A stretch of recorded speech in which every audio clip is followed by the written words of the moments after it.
Hello. अभी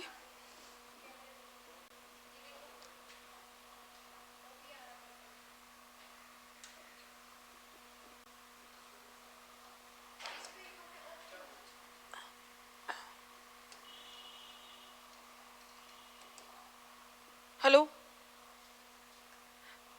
hello बच्चों, शिखर academy की ऑफिशियल ऐप पर आप सभी का बहुत बहुत स्वागत है। गुड इवनिंग सभी लोगों को। गुड मॉर्निंग, गुड इवनिंग, जो भी है। तो कैसे हैं आप सभी लोग? देखिए, हम लोग आज पढ़ने वाले, हम लोग कोशिका पढ़ रहे थे, सेल हमारा चैप्टर चल रहा था। और सेल में अब तक हमने क्या पढ़ लिया था? तो हमने इसमें पढ़ लिया था हमारा पहला कोशिकांग, कल हमने पढ़ा था जिसे सूत्र कणिका कहते थे, यानी कि माइटोकॉन्ड्रिया। थोड़ी बहुत बातें और रहेगी इसमें, इसको भी हम अच्छे से कवर कर लेते हैं, चलिएगा।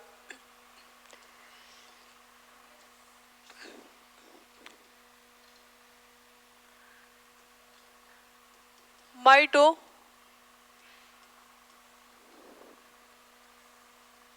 माइटो कॉन्ड्रिया, जिसे कहते हैं हिंदी में सूत्र कणिका। देखिएगा, माइटोकॉन्ड्रिया दो शब्दों से बना है, माइटो और कॉन्ड्रिया से।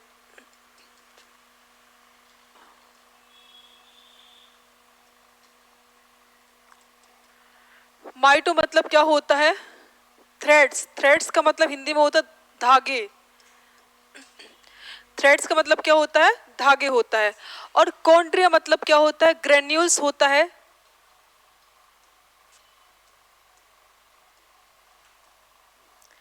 जिसे कहते हैं कणिकाएं। कणिकाएं।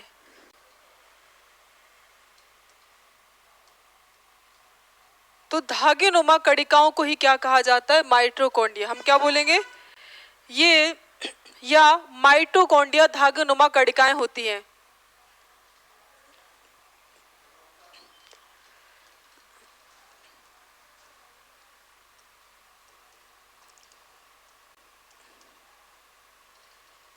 धागेनुमा कणिकाएं क्या कहलाती है? माइटोकॉन्ड्रिया कहलाती है।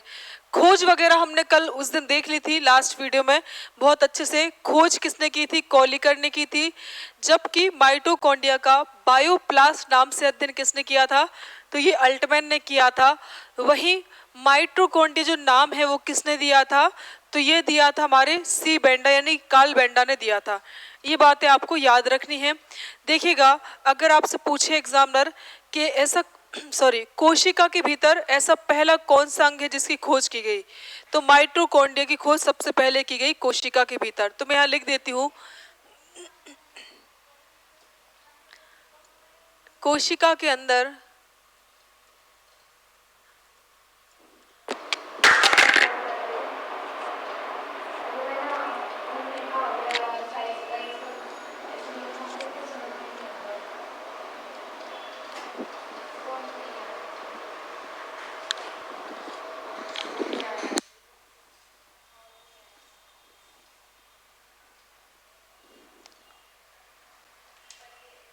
कोशिका के अंदर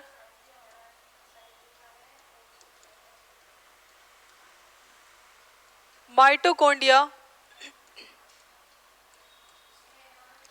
माइटोकॉन्ड्रिया अंग की खोज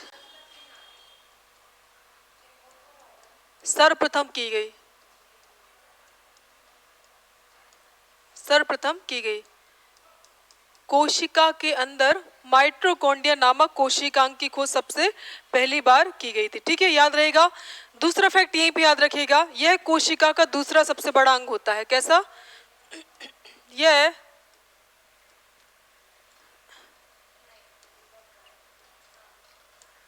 यह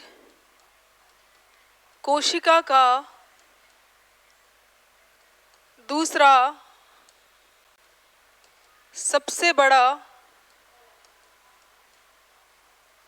अंग है। ठीक है, या होता है। तो पहले सबसे बड़ा अंग कौन सा होता है? तो आप बोलेंगे गोल्जी का है।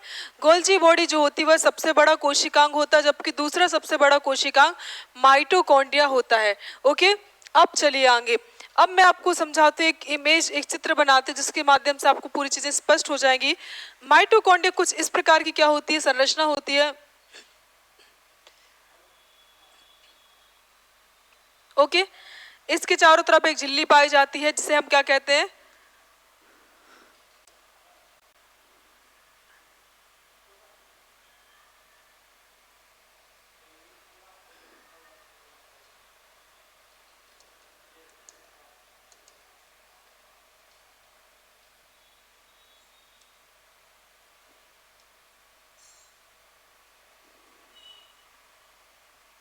ठीक है, अंदर वाली जो झिल्ली होती है उसे क्या कहा जाता है? उसको उसे कहते हैं इनर मेम्ब्रेन कहते हैं। क्या कहा जाता है उसको? Inner membrane. जबकि बाहर वाली जो मेम्ब्रेन होती है उसको आउटर मेम्ब्रेन कहते हैं। ये अंडरस्टूड है, अंदर वाली को इनर कहेंगे, नेचुरल सी बात है,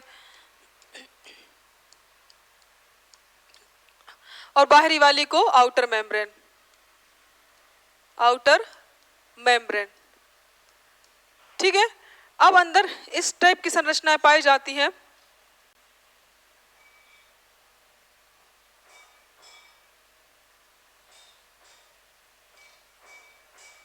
ठीक है, और ये जो उंगली के समान उभरी संरचना होती है इनको हम कहते हैं क्रिस्टी कहते हैं। क्या कहते हैं? क्रिस्टी कहते हैं।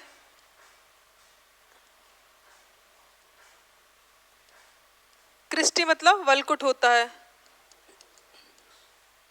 ओके, और जो क्रिस्टी होते हैं इसके भीतर ही क्या पाए जाते हैं? इसके भीतर पाए जाते हैं इस टाइप के कण पाए जाते हैं।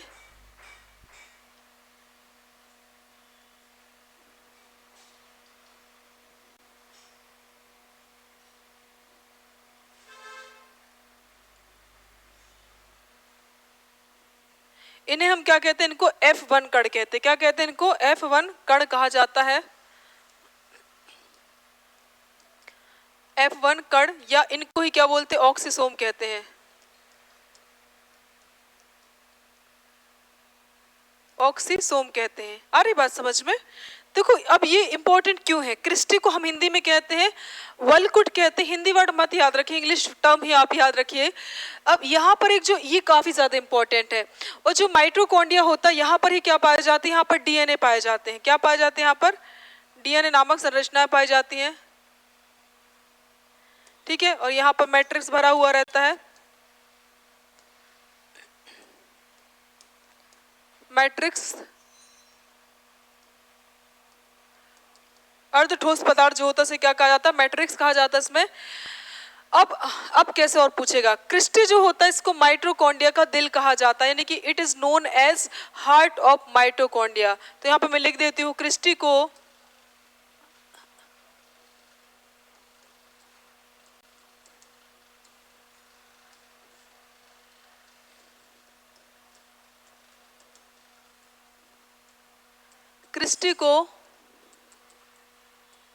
माइटोकॉन्ड्रिया का दिल कहा जाता है।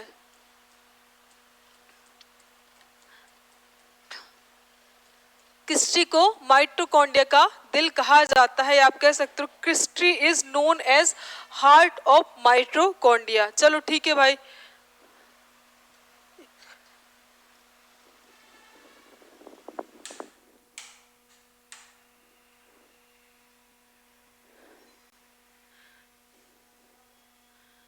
अगली बात देखो यहाँ पे क्या याद रखेंगे आप?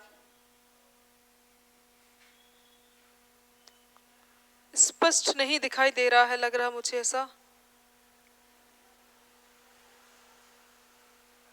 अब हो रहा है, ठीक है। मैंने ट्यूबलाइट ही बंद कर दी ताकि वो बोर्ड पे चमक ना पड़े। देखिएगा F1 कण ये ही क्या होते हैं? ऑक्सीसोम भी कहलाते हैं। ऑक्सीसोम भी कहलाते हैं। इन्हें इलेक्ट्रॉन ट्रांसपोर्ट पार्टिकल कहा जाता है। क्या कहते हैं इनको? इलेक्ट्रॉन ट्रांसपोर्ट पार्टिकल या इलेक्ट्रॉन अभिगमन कण कहते हैं। ये काफी इंपॉर्टेंट फैक्ट है, तो पूछ लेता है कि इलेक्ट्रॉन अभिगमन कण किसे कहा जाता है, तो आप टिक कीजिएगा F1 कण को कहा जाता है।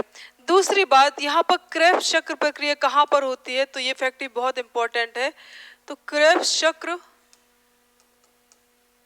प्रक्रिया मैट्रिक्स में होती है। कहाँ होती है? माइटोकॉन्ड्रिया के मैट्रिक्स में होती है। नोट करके बात याद रखो आप, डीएनए केंद्रक के अलावा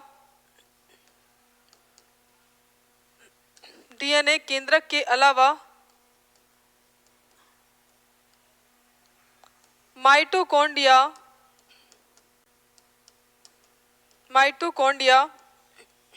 तथा क्लोरोप्लास्ट में पाया जाता है। ठीक है, तो ये क्या आपके माइटोकॉन्ड्रिया संबंधित फैक्ट। हमने इसमें ये भी शायद कल देख चुके थे, आई थिंक, मुझे जहां तक याद आ रहा है कि माइटोकॉन्ड्रिया को पावर हाउस ऑफ सेल कहा जाता है। इसको ही कोशिका का इंजन, इसको ही कोशिका का श्वसन स्थल कहते हैं। ये बातें बहुत इंपॉर्टेंट है। अगला फैक्ट याद रखेंगे आप, माइटोकॉन्ड्रिया में ऊर्जा का संचय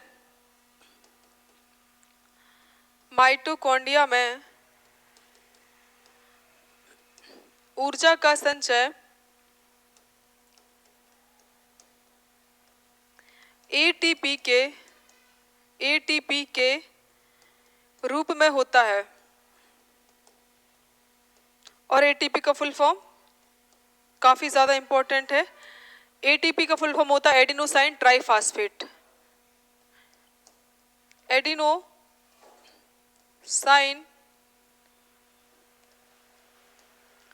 ट्राइफॉस्फेट। माइटोकॉन्ड्रिया में ऊर्जा का संचय एटीपी के रूप में होता है और एटीपी को हम कहते हैं एडिनोसाइन ट्राइफॉस्फेट, जो कि आपका एसआई की परीक्षा 2013 में प्रश्न पूछा गया था। अगली हम बातें और इसमें लिख देती हूँ मैं आपको। इसे माइटोकॉन्ड्रिया को पावर हाउस सेल, इसे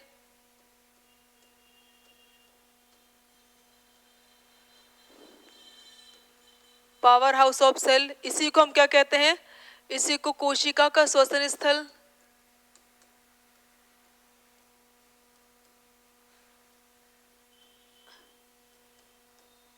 इसे कोशिका का श्वसन स्थल भी कहा जाता है। किसको? माइटोकॉन्ड्रिया को। ये बातें क्लियर हो गई आपकी?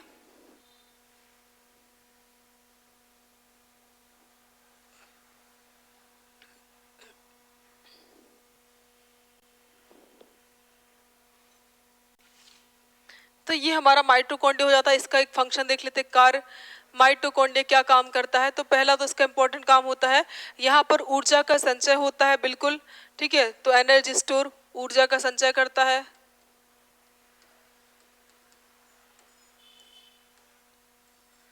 दूसरा क्या याद रखिएगा आप, शुक्राणु के मध्य भाग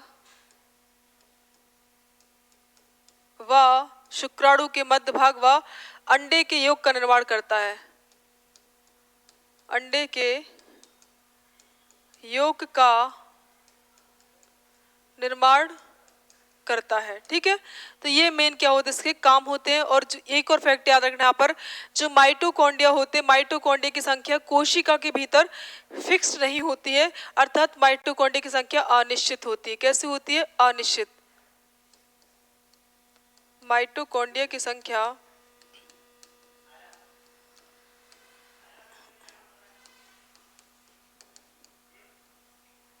अनिश्चित होती है, ओके। तो ये आपको माइटोकॉन्ड्रिया में इतनी सारी बातें याद रखनी है। जल्दी से मैं एक बार रिकॉल कर देती हूँ आपको फटाफट से। हमने देखा था माइटोकॉन्ड्रिया ये दो शब्दों से बना है, माइटो और कॉन्ड्रिया से बना है। माइटो मीन्स होता है थ्रेड्स, यानी कि धागे होते हैं। कॉन्ड्रिया का मतलब होता है ग्रेन्यूल्स अर्थात कणिकाएं। तो धागेनुमा कणिकाएं क्या होती है? माइटोकॉन्ड्रिया। कोशिका के अंदर माइटोकॉन्ड्रिया की खोज सबसे पहले की गई थी और यह कोशिका का दूसरा सबसे बड़ा अंग होता है। It means it is largest second part of cell, या it is largest second cell organelles of. फिर इसके बाद क्रिस्टी को क्या कहते हैं? Heart of mitochondria. इसे माइटोकॉन्ड्रिया का दिल कहा जाता है। ठीक है, हमारा दिल लव डब करता है, आप सभी जानते हैं। F1 कण इनको ऑक्सीसोम कहते हैं। इन्हें इलेक्ट्रॉन ट्रांसपोर्ट पार्टिकल भी कहा जाता है। ठीक है, अगली बात याद रखिए, क्रेब्स चक्र की प्रक्रिया जो होती है वो कहाँ पर होती है? मैट्रिक्स में संपन्न होती है। डीएनए केंद्रक के अलावा माइटोकॉन्ड्रिया और क्लोरोप्लास्ट में पाए जाते हैं। माइटोकॉन्ड्रिया में ऊर्जा का संचय यानी कि एनर्जी जो होती है उसका स्टोर किस फॉर्म में होता है? एटीपी। और एटीपी का फुल फॉर्म आप सभी को याद हो गया होगा, एडेनोसाइन ट्राइफॉस्फेट होता है। ठीक है, ये एसआई 2013 का प्रश्न है, लिख देती मैं यहाँ पर।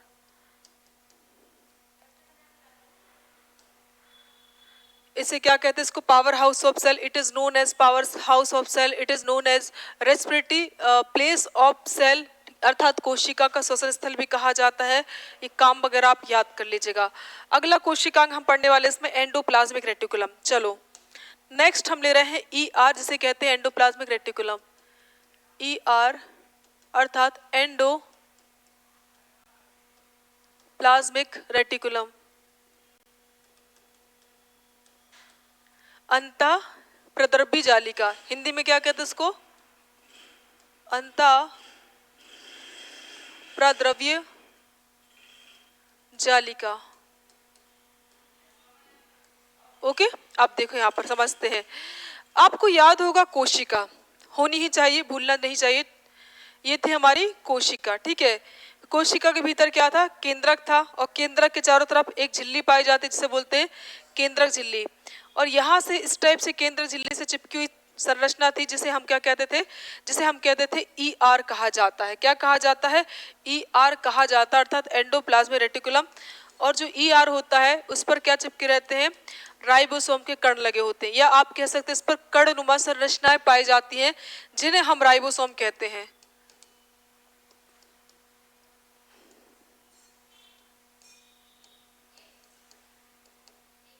आ रही बात समझ में? तो देखो, एक प्रश्न आप जब तुम लगाओगे ना, प्रीवियस ईयर के क्वेश्चन वगैरह लगाओगे ना अपन लोग, तुम्हें मिलेगा, वो पूछेगा बताइए ऐसी कौन सी संरचना होती है जो केंद्रक झिल्ली से चिपकी हुई रहती है और पूरे कोशिका द्रव में फैली हुई रहती है।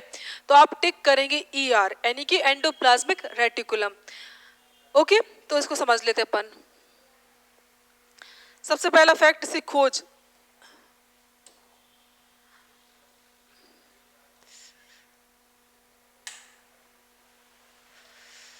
ई आर की खोज के आर पोर्टर ने की।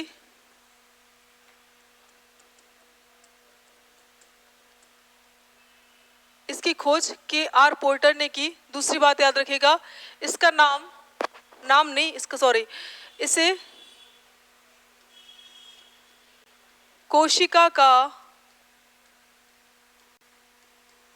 कंकाल, इसे क्या कहा जाता है? कोशिका का कंकाल कहा जाता है। It is known as skeleton of cell. ठीक है, दूसरी बात लिख देती हूं मैं। दूसरी बात हम याद रखेंगे, ये क्या होता है? तो आप याद रखिएगा, ई आर केंद्रक झिल्ली से चिपकी रहती है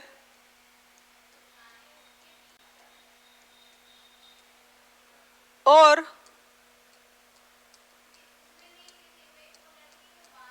पूरे कोशिका द्रव में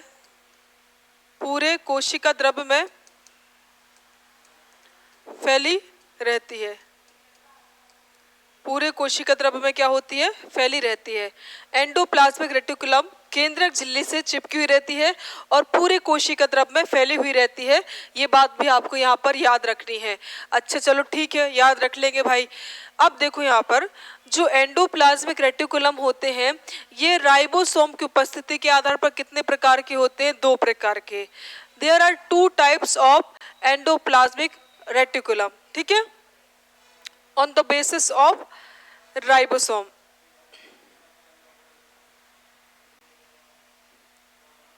तो मैं यहाँ पे लिख देती हूं, राइबोसोम की उपस्थिति के आधार पर राइबोसोम राइबोसोम दो प्रकार के होते हैं।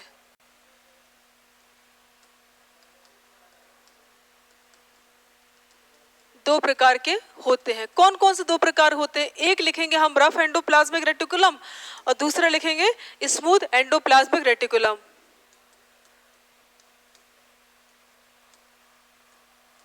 रफ ईआर और दूसरा कौन सा है? स्मूथ।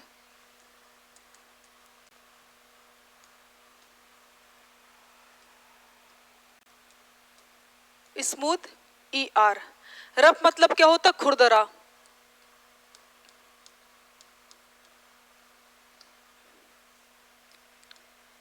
और दूसरा कौन सा होता है? स्मूथ मतलब चिकना। समझो यहां पर देखो, रफ मतलब होता है ऐसे एंडोप्लाज्मिक रेटिकुलम जिस पर राइबोसोम चिपके रहते हैं। तो यहां पर मैं क्या लिख दूं? इन पर राइबोसोम लगे होते हैं। इन पर राइबोसोम चिपके रहते हैं। इन पर राइबोसोम चिपके रहते हैं। दूसरी बात याद रखिएगा, ये न्यूक्लियर के पास में होते हैं। देखो यहाँ हमने देखा था ना, यहाँ देखो ये न्यूक्लियर बना हुआ है और ये पास वाले में चिपके हुए रहते हैं। तो ये केंद्रक के बाइन्यूक्लियर केंद्रक के पास होते हैं। ठीक है, निकट होते हैं, नियर बाय न्यूक्लियर। दूसरा इसका फंक्शन, काम क्या करता है? तो सुनिएगा, जो रफ एंडोप्लाज्मिक रेटिकुलम होता है ये प्रोटीन संश्लेषण, प्रोटीन सिंथेसिस का कार्य करता है। ठीक है, यहां पर लिख देती हूं, ये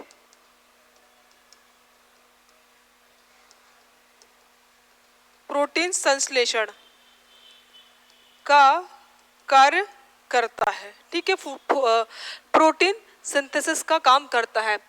चिकना में क्या? नेचुरल सी बात है, चिकने तभी होते क्योंकि इसमें कोई भी कड़नुमा संरचना नहीं पाई जाती है। इट मीन्स कि इसमें राइबोसोम नहीं होते हैं। तो लिख दूं मैं इस पर, इन पर राइबोसोम नहीं लगे होते हैं या नहीं चिपके होते हैं।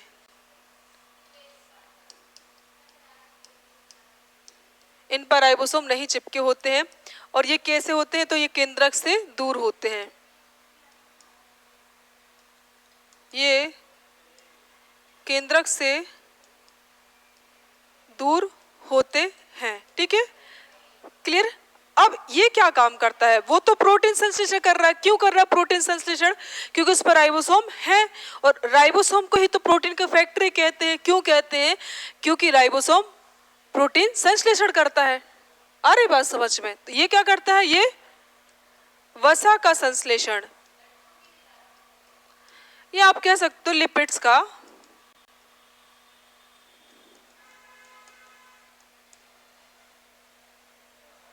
ठीक है।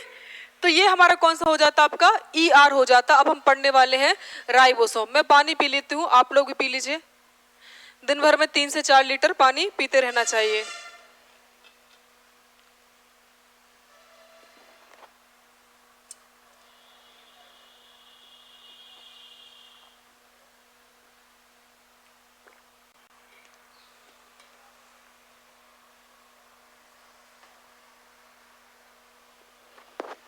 चलिए, अब हम ले रहे हैं राइबोसोम के बारे में। किसके बारे में पढ़ रहे हैं हम लोग? राइबोसोम। हेडिंग बना लेते हैं, राइबोसोम।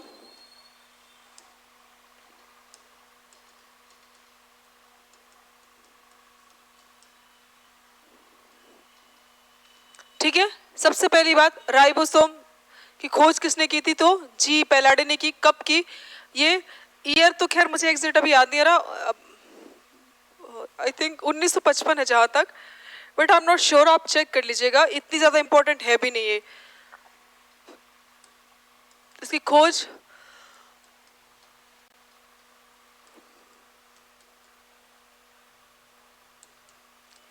जी पेलाडे ने, किसने की थी इसकी खोज? जी पेलाडे ने क्या की है? राइबोसोम की खोज की। चलो ठीक है भाई, यह है, इसमें याद रखो पहला फैक्ट यह है, यह कोशिका का सबसे छोटा अंग होता है। कैसा होता है? यह कोशिका का सबसे छोटा अंग होता है। It is smallest organ of cell. ठीक है, स्मॉलेस्ट ऑर्गन ऑफ सेल, यह कोशिका का कैसा होता है? सबसे छोटा अंग होता है। दूसरा यहां से प्रश्न पूछता है membranes which is membrane less cell organelles. तो आप क्या टिक करेंगे? राइबोसोम। मतलब झिल्ली रहित कोशिकांग कौन सा होता है? तो अगला यह है झिल्ली रहित कोशिकांग होता है। It is membrane less cell organelles.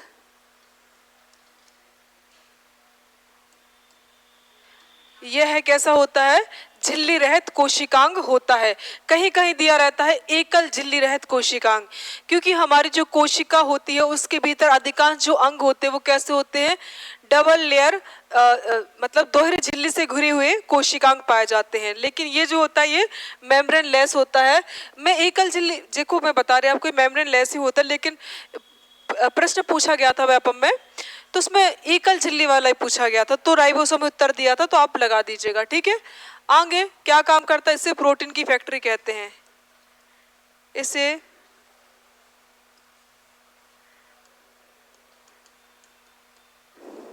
Protein की फैक्ट्री कहा जाता है। इसे प्रोटीन की फैक्ट्री कहा जाता है। It is known protein factory. ठीक है, it is known as protein factory. इसे प्रोटीन की फैक्ट्री कहा जाता है। ओके, अगली बात आप समझिए, जो राइबोसोम होते हैं ये आकार के आधार पर दो प्रकार के होते हैं। उससे पहले एक और मैं फैक्ट यहाँ बता देती हूँ, फिर आगे बढ़ते हैं, क्योंकि ये आपको रटने वाले हैं, जो आगे पढ़ने वाले हैं वो समझने वाली बातें हैं। ठीक है, तो राइबोसोम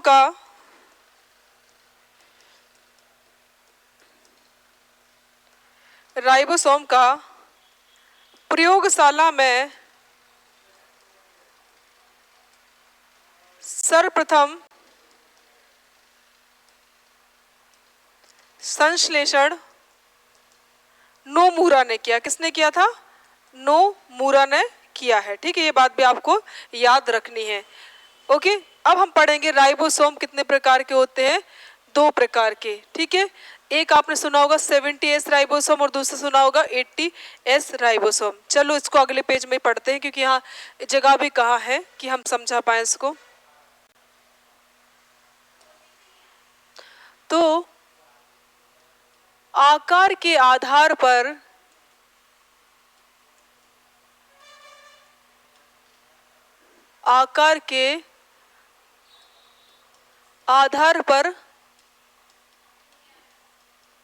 राइबोसोम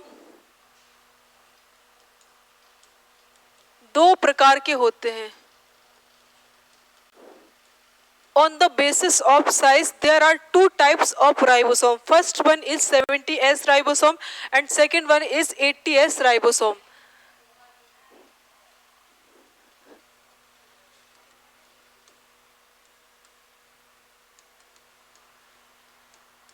सुनो यहाँ पर S का मतलब याद रखो, S is stand for Swedberg unit.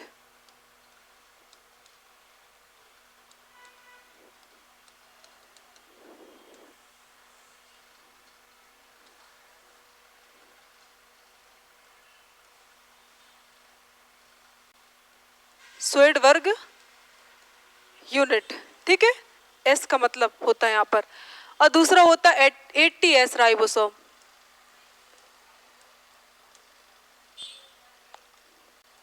देखो चाहे आपका 70S राइबोसोम हो चाहे 80S राइबोसोम, दोनों का ही काम क्या होता है, प्रोटीन संश्लेषण करना होता है। तो क्या अंतर है, आप बोलेंगे आकार का, साइज का अंतर है। 70S जो होते हैं उनका आकार छोटा होता है, जबकि 80S का आकार कैसा होता है, बड़ा होता है। ठीक है, चलिए पढ़ते इसको। तो यहाँ मैं लिख देती हूँ, यहाँ पे आएगा नहीं, इसको एस का मतलब मैं कहीं और लिख दूंगी। यहाँ देखो, ये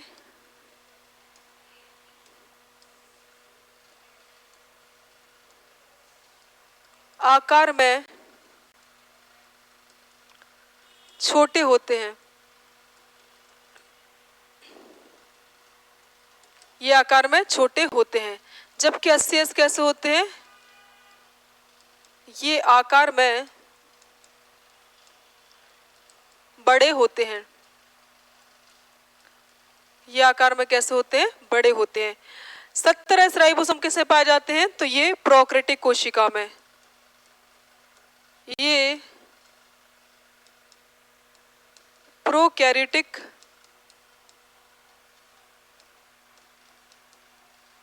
कोशिकाओं में पाए जाते हैं। ये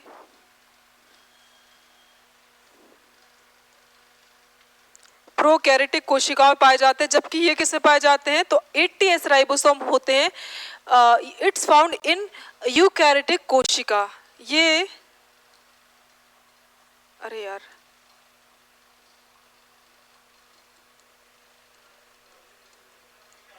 ये यूकैरियोटिक कोशिका में पाए जाते हैं। ठीक है, आपको याद होगा हमने एग्जाम्पल देखे थे, प्रोकैरियोटिक कोशिका और यूकैरियोटिक समझा था। एक बार सुन लो, प्रोकैरियोटिक मतलब होता है, दो शब्द से बना है, प्रो और कैरियोटिक। प्रो मतलब होता है प्रिमिटिव यानी कि प्रारंभिक, कैरियोटिक मतलब क्या होता है, केंद्रक, अर्थात ऐसी कोशिका जिसमें केंद्रक कैसा होता है, प्रारंभिक अवस्था में होता है। एग्जाम्पल इसके हमने देखे थे, जैसे ब्लू ग्रीन एल्गी हो गया, बैक्टीरिया, ये सभी क्या होते हैं, इसके एग्जाम्पल होते हैं। फिर दूसरा हमने कौन सा देखा था, यूकैरियोटिक। यू मतलब अच्छा विकसित होता है और कैरियोटिक मतलब केंद्रक, अर्थात ऐसी कोशिका जिसमें केंद्रक कैसा होता है, विकसित अवस्था में पाया जाता है, जैसे एनिमल सेल और प्लांट सेल। ठीक है, तो अब यहां समझो, जो 70S राइबोसोम होते हैं, इसकी सब यूनिट क्या होती है।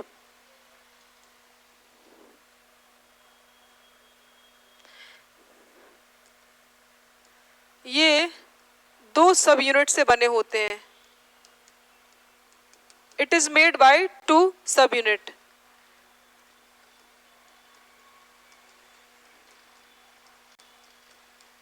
ये दो प्रकार के सब यूनिट से क्या होते हैं, बने हुए होते हैं। समझो इसको कैसे, सबसे पहले यहां लिखते हैं 70S, अब इसके सब यूनिट 50S,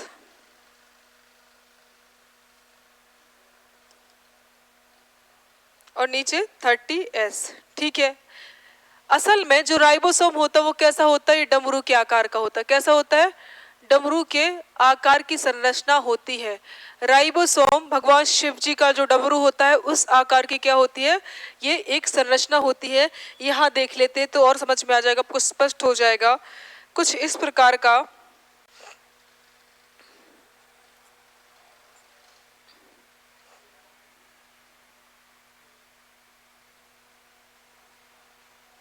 ठीक है, तो इसमें आपको जो बड़ी दिखाई दे रही है,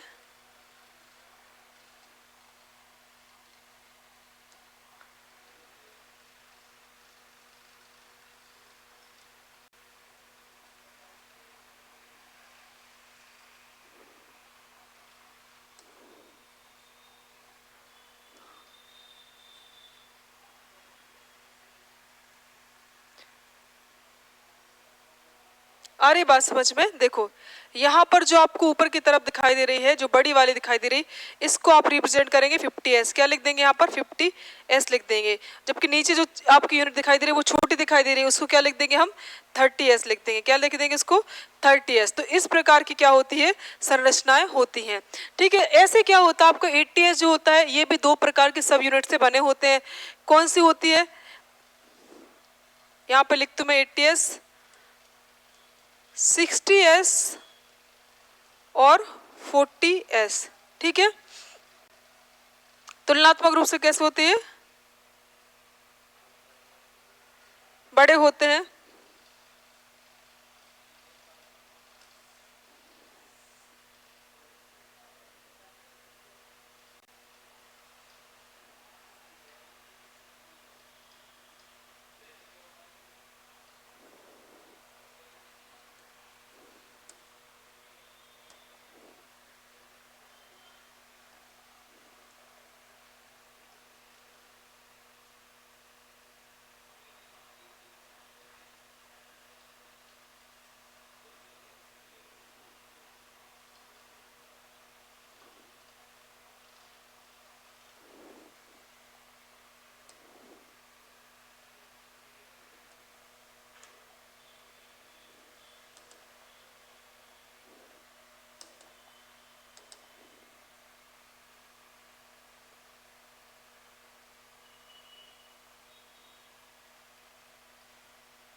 तो आपको दिख रही है यहाँ पर भी बिल्कुल वही, जो बड़ी वाली है उसको किससे रिप्रेजेंट कर देंगे हम, बड़ी वाले को यहाँ पे लिख देंगे 60s से रिप्रेजेंट करेंगे। अब नेचुरल सी बात है, आपको बड़ा ऊपर वाला दिखाई दे रहा है, यहाँ पर 60s लिख देंगे और छोटी वाले को 40s लिख देंगे।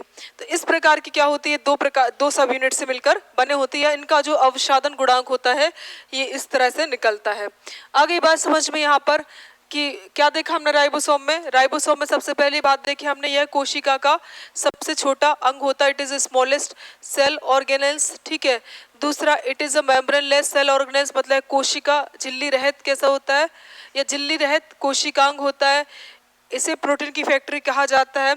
और राइबोसोम में राइबोसोम का प्रयोगशाला में सबसे पहली बार संश्लेषण सिंथेसिस किसने किया था, तो ये किया था नोमुरा ने। दो प्रकार का होता है, एक ये आकार के आधार पर होते हैं, किसके आधार पर, on the basis of size there are two types of ribosome, first one is 70s ribosome, जो कि आकार में कैसे होते हैं, छोटे होते हैं तुलनात्मक रूप से, और ये मुख्यतः प्रोकैरियोटिक कोशिकाओं में पाए जाते हैं। और ये दो प्रकार की सब यूनिट से बने होते हैं, एक होती 50s 70s में जो होती है, और एक होती है 30s। बड़ी वाली को 50s से रिप्रेजेंट करेंगे और छोटी को 30 से रिप्रेजेंट करेंगे। ओके, यहाँ पे भी सेम 80s आकार में बड़े होते हैं, यूकैरियोटिक कोशिका में पाए जाते हैं, इनकी दो सब यूनिट होती हैं, ये हमने देख लिया बहुत अच्छे से। ओके, आई होप क्लियर हो गया यहाँ तक।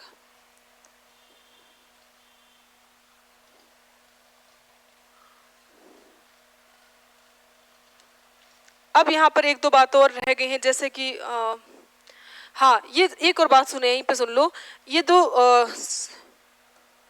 जो सब यूनिट होती है ये मैग्नीशियम आयन के द्वारा जुड़ी होती है, किसके द्वारा जुड़ी होती है, तो ये सब यूनिट मैग्नीशियम आयन के द्वारा जुड़ी होती है। तो ये प्रश्न भी पूछ लेता है कि भाई ये सब यूनिट जो होती है राइबोसोम की, ये किसके द्वारा जुड़ी होती है, तो हम टिक करेंगे मैग्नीशियम आयन के द्वारा जुड़ी हुई होती हैं। ओके, अब आगे बढ़ते हैं, अगला कोशिकांग हम कौन सा ले लेते हैं, अगला कोशिकांग हम लेते हैं राइबोसोम तो हो गया, लाइसोसोम ले लेते हैं, कौन सा, लाइसोसोम।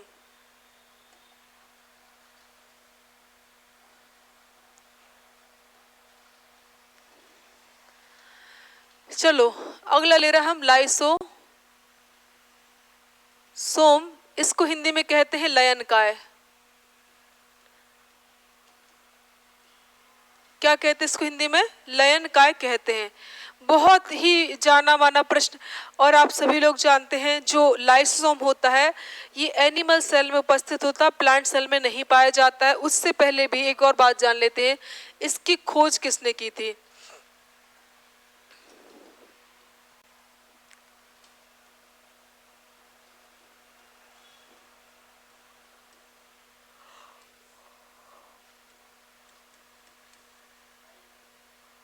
डी डुवे ने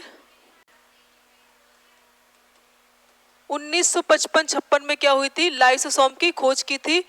लाइसोसोम को क्या कहा जाता है, इसे आत्महत्या की थैली कहते हैं। पहली बात और समझ लेते हैं, ये जंतु कोशिकाओं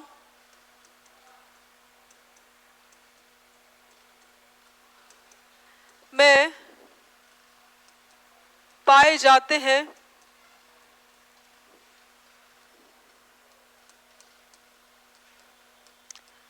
प्लांट सेल में नहीं, यानी कि पादप कोशिका में नहीं पाए जाते हैं। दूसरी बात हम क्या याद रखेंगे, इसे आत्महत्या की थैली कहा जाता है, मतलब it is known as suicidal bag of cell.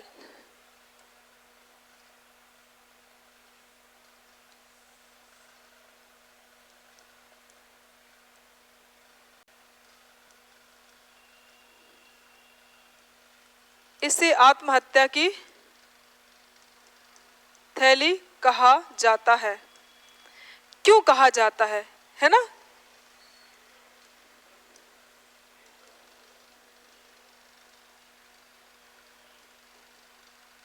क्यों कहा जाता है इसे आत्महत्या की थैली, मैं बताती हूँ।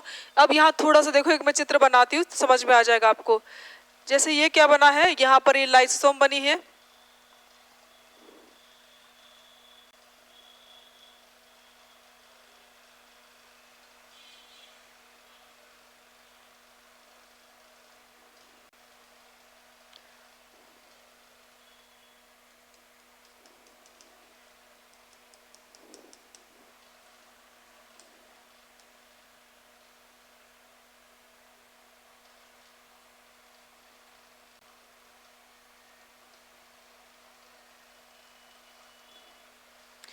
ठीक है। ये आप सभी को पता है, दोहरी झिल्ली से घिरी हुई संरचना रहती है। यहाँ पर क्या पाया जाता है, यहाँ पर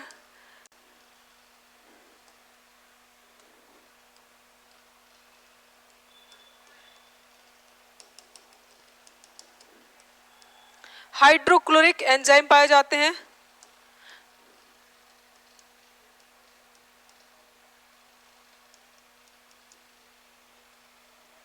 या आप लिख सकते हैं डाइजेस्टिव एंजाइम। क्या लिख सकते हैं यहाँ पर, डाइजेस्टिव एंजाइम।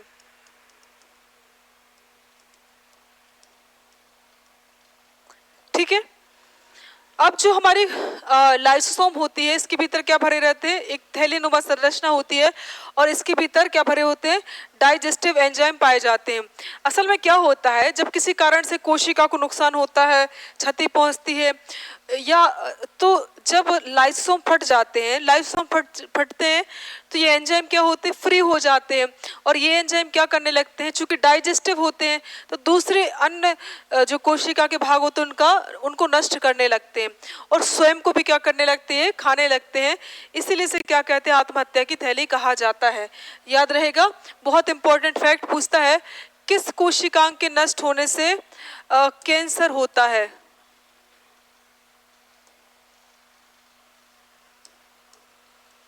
अगला, लाइसोसोम के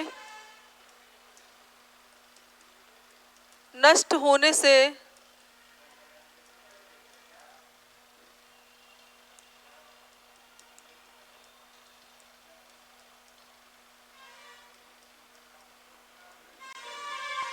लाइसोसोम के नष्ट होने से क्या होता है, कैंसर होता है। ठीक है।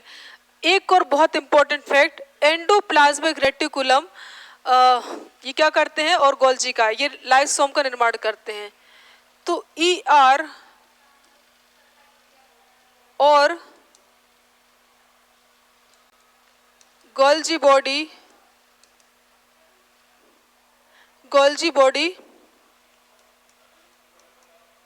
लाइसोसोम का निर्माण करते हैं। ठीक है।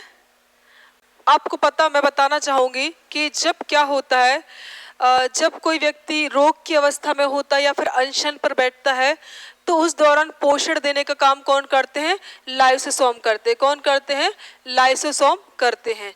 तो ये बातें हमें क्या करनी, लाइसोसोम के बारे में भी याद रखनी। क्या क्या, पहली बात, इसकी खोज डी डूबे ने की थी। कोई डूब जाता, खुद से डूब जाता, तो उसे आत्महत्या कहते हैं, इसीलिए इसे क्या कहते हैं, आत्महत्या की थैली कहते हैं।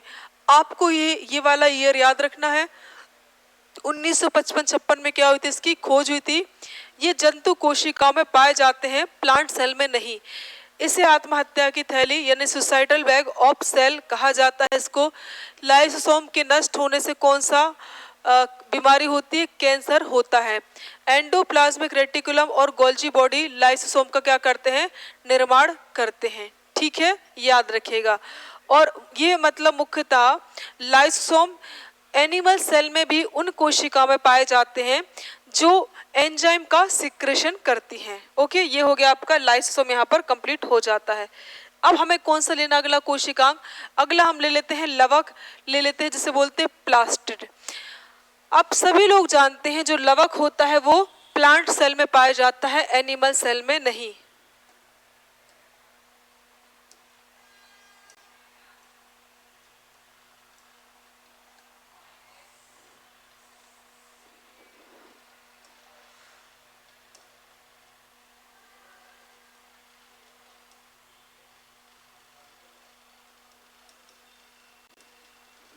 ठीक है, तो अब तक हम लोगों ने क्या क्या पढ़ लिया है भाई, अब तक हम लोगों ने कंप्लीट कर लिया आपका माइटोकॉन्ड्रिया कंप्लीट हो चुका है अपना।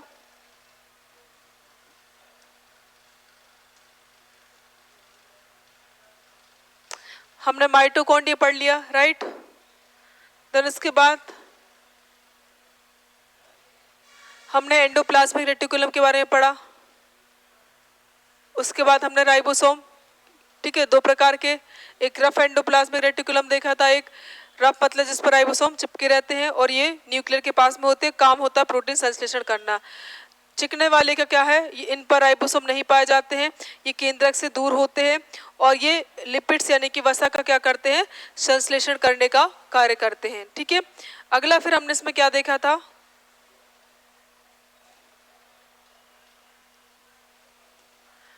राइबोसोम देख लिया था अच्छे से। अब हम पढ़ने वाले हैं लवक, जिसे कहते हैं हम प्लास्टिड कहते हैं। ये हम बाकी चीजें कल करेंगे, तो कल अपना कोशिका चैप्टर कंप्लीट हो जाएगा, फिर हम कोई दूसरा नया चैप्टर लेंगे। तो चलिए फिर कल मुलाकात होगी, ये चीजें आप पढ़ लीजिएगा। तो जय हिंद साथियों।